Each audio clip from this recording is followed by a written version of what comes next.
Nous allons revoir notre cher tonton Laurent Batles. Laurent Batles, l'ancien coach de l'AS Saint-Étienne, mais aussi de l'Estac 3, qui a vécu des heures délicates et compliquées sur chacun de ces deux clubs, et qui a été très rapidement, après de longs mois, après moins de 6 mois sur les deux clubs, licencié et démis de ses fonctions, et qui a pris un certain temps entre les deux pour retrouver un nouveau club. Laurent Batles va faire son grand retour, mais cette fois-ci pas en Ligue 1, toujours en Ligue 2. Laurent Batles va être le nouveau coach officiel de l'équipe première de Clermont. Clermont avait perdu Pascal Gastien après de longs mois et de longs services du côté de Clermont. Il avait été remplacé par Sébastien Bichard. Donc depuis, on va dire, mi-saison dernière, Clermont était sous Sébastien Bichard. Et il devait l'être encore au moins jusqu'en fin de la saison prochaine, donc jusqu'à début 2026.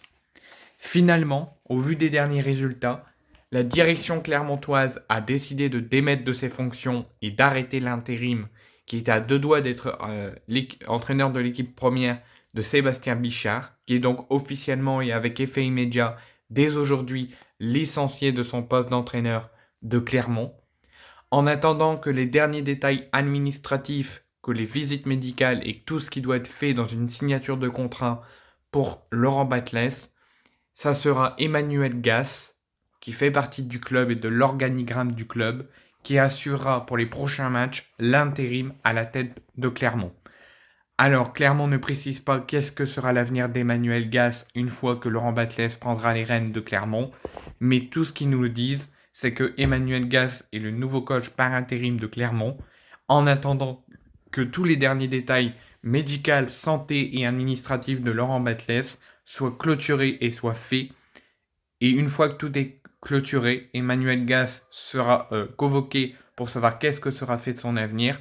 Et Laurent Batles pourra prendre officiellement les rênes de Clermont dans l'optique du maintien en Ligue 2, mais plus loin d'une remontée en Ligue 1. Et ce, à effet immédiat, donc dès cette saison 2024-2025 jusqu'en 2026. Donc fin de saison de la saison 2026-2027 avec effet immédiat une fois que tous les derniers détails seront à régler. Donc pour les fans de foot, les fans de la Ligue 1 et de la Ligue 2, les fans du foot français et supporters ou fans de l'Estac 3, de l'AS Saint-Étienne, dites-moi ce que vous avez pensé du passage de Laurent Batles dans ces deux clubs et dites-moi pour vous ce qu'il pourrait apporter du côté de Clermont dans l'optique du maintien en Ligue 2 ou plus loin de la remontée en Ligue 1 dans l'élite du football français.